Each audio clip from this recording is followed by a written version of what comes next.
be the flashpoint of the unrest. The young people throwing rocks. You can hear them impacting against them.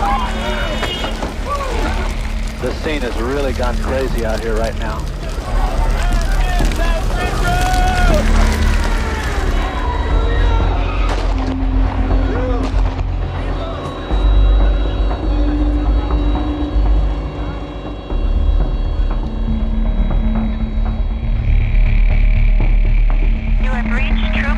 Hartford. All calls are recorded. If this is an emergency, hang up and dial 911. The fax number for Troop H is 860-534-1079. If you know your party's extension, you may dial it now, or you may press 5 to reach the names directory. To obtain a copy of a police report or to reach the clerk's office, press 2. To speak to a dispatcher or trooper, press 7 or remain on the line. Please hold a moment.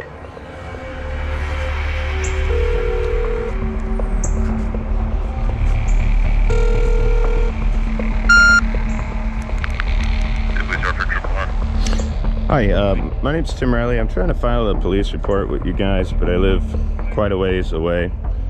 The crime was committed in the city of Hartford, and I got some mechanical issues, and with this whole COVID thing going on and all of that stuff, I'm wondering if there's a way I can remotely provide you folks with a statement that I can eventually come down and sign off on, so that we can begin. What kind of case was it? Well, it's a Class D felony among another couple 2-3 misdemeanors. I mean, 53A-155 is a Class D felony, so that's a pretty serious offense. What kind of case?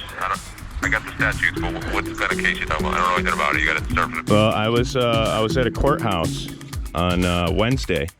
I've been trying to file a report since that time, not only with this troop, but I've spoke with the deputy director of marshals. I've been trying to get a hold of the director of marshals because the deputy director's been forwarding me to him. I haven't been able to contact him, but basically a marshal inside of the courtroom, just moments after the judge left the courtroom, demanded that I give him my property, my court documents. And when I refused and told him, as well as the other court staff in the courtroom at the time, that I wasn't going to take any legal advice from him or anybody else, and I needed to identify what this form was and whether or not I was required to fill it out, the guy became enraged, applied unlawful force, physically removed my property from my hand, destroyed it in the process, and then crumpled it up, threw it in the garbage, and pushed me out of the courtroom, while also failing to identify himself and things of that nature. So, I mean, I haven't even been able to identify the man. The criminal investigation I'd like begun on Monday, as soon as the court opens, would involve identifying that man so I can get his name in the police report. Courts are closed on Monday, sir, first of all. Okay, well, Tuesday, as soon as it's open over at 101 Lafayette Street, I'd like to get an investigation expedited immediately. I'm going to have to subpoena the witnesses in the courtroom, so I need those court staff identified as well. Right. Where do you live? I live in, so it's a problem for me to get out there. There's going to be 4 signs on my way to your department that tell me to turn around and go home because it's not safe for me to be out in public with this whole COVID crisis going on. Not to mention, I've got some mechanical problems. So I don't think that it would be wise for me to try and drive out there, have an issue, get stuck on the road, bog down police with me on the shoulder someplace or something to that effect, possibly cause an accident on the highway just so I can file a police report in person. With our great evolution in technology and things of that nature, I think there's more than one way that we can get a signed statement over to you guys, or at least a statement that, and a transcript of it over to you guys electronically, and I can come and sign off on that the 28th when I'm out in Hartford for court on that day. Okay. Yeah, why don't you can draft up, I guess, something that you want to. You can email it to me.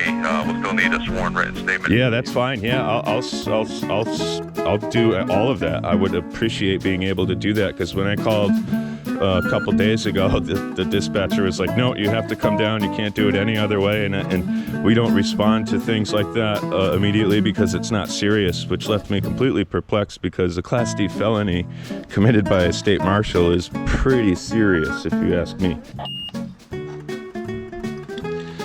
All right, ignorant citizen here.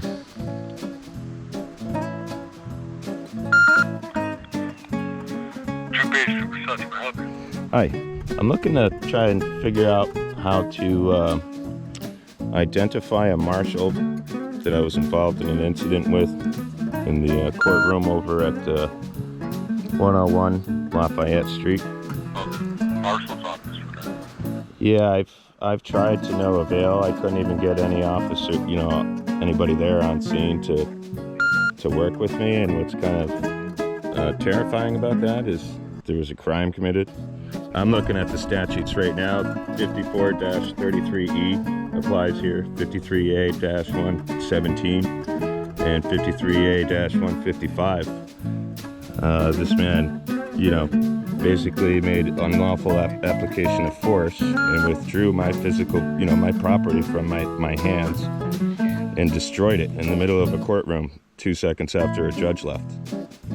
And then crumpled that up and threw it in the garbage so I couldn't retain, reacquire my property. So now he's destroying evidence. And then he forced me out of the courthouse, leaving me with no recourse to identify him. And even after finding him and putting him on camera in public on a sidewalk and asking him to identify, he decided it would be better to huff and puff off and ignore my inquiry. So I'm kind of left with no other option but to call you guys. Being that there is a crime committed, I would assume you can do a criminal investigation and help identify even the 3 or 4 court staff members that were... Come to 100 Washington Street in Hartford. 100 Washington? Building in the rear. Yep. All right, thank you. All right. Bye. Yeah, so nothing. The police won't do anything. Those are criminal charges, and the police won't respond. Let's call that guy back and find out what is at 100 Washington Street.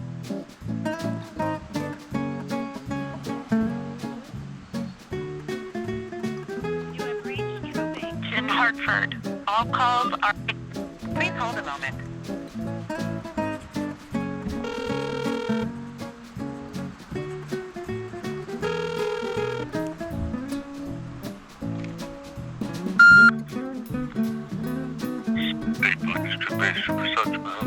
Yeah, what I was just talking with another dispatcher. He just gave me the address of 100 Washington Street in Hartford to try and assist me in getting a criminal investigation expedited here. What is located at that building exactly? Is that like the marshal's headquarters? Like, what is the name of the department that I'm going to there? State Police. Oh, that's State Police. So I got to come to the office to make a complaint or to report a crime? Yes. Oh, interesting. Because I live in the crime was committed in Hartford at the courthouse. So I mean, and being that we're in the middle of a lockdown, like there's signs on my way from the state that tell me to go home, because it's not safe for me to be out.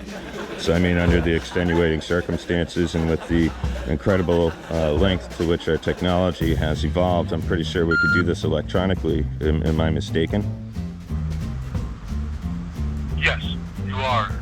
With something of this nature, we're going to need to speak with you in person. Okay. When did this occur? This is on the 20th of May. There's already a video up on YouTube. If you guys search Tyrant Slayer Studios, I'm filing a complaint against one of your troopers. And when you make a complaint, then we can start the investigation.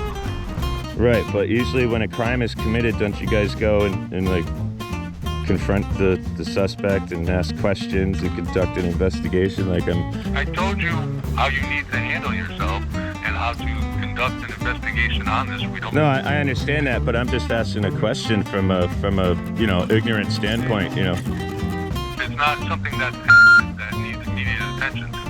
I appreciate your time. Thank you very much. All right, thank you.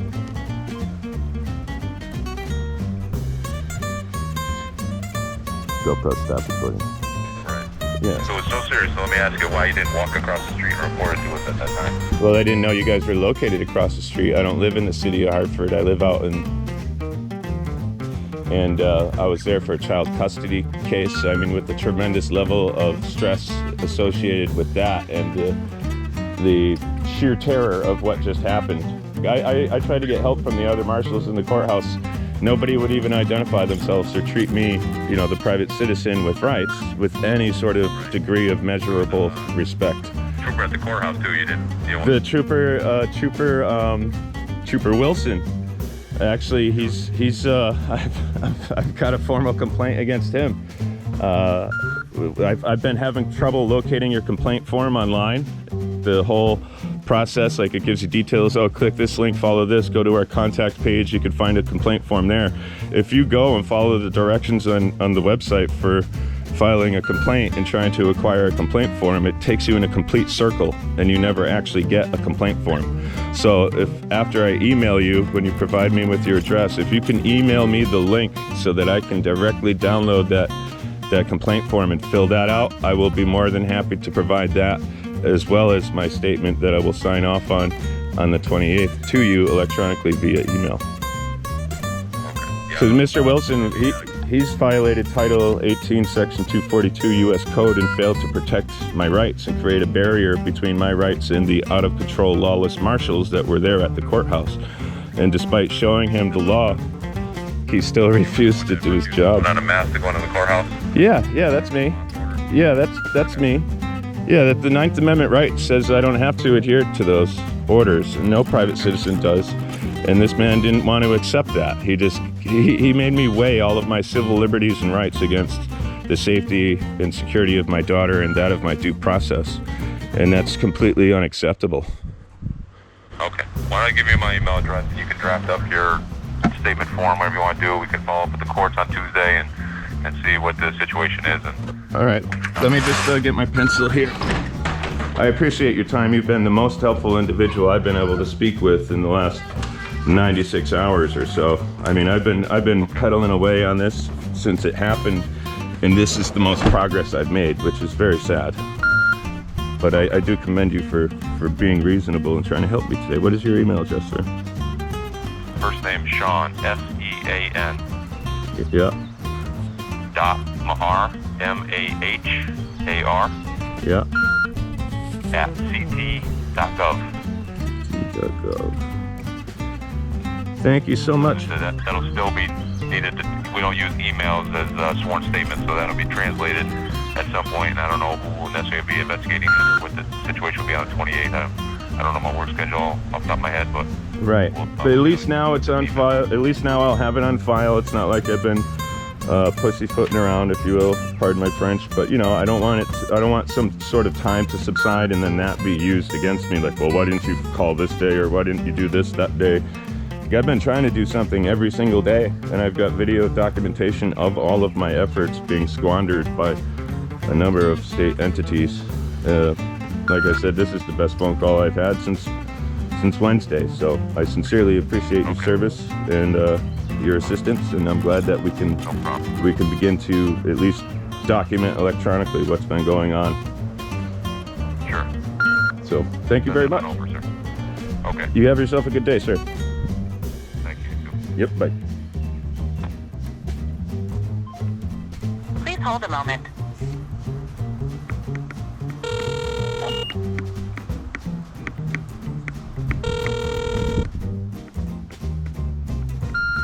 State Police Trooper, Trooper Corps speaking.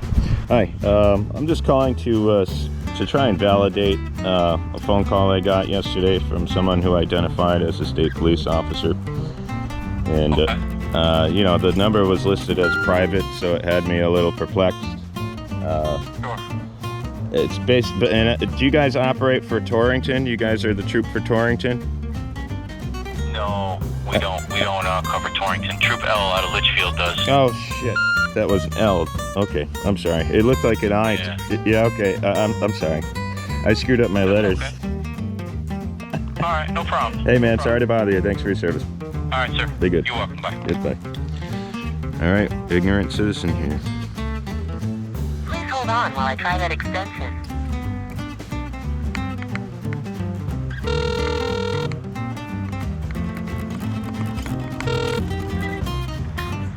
State Police, Triple One, Scalpion. Yes, I received a phone call from someone who identified as a state police officer, and I'm just calling to try and validate the call to see if it was really a state police officer. The call came from a private number. I just thought, you know, I was a little perplexed by that, and I found the nature of the call to be a little strange. Well, you gotta give me some details of it. Well, I would love to give you the details.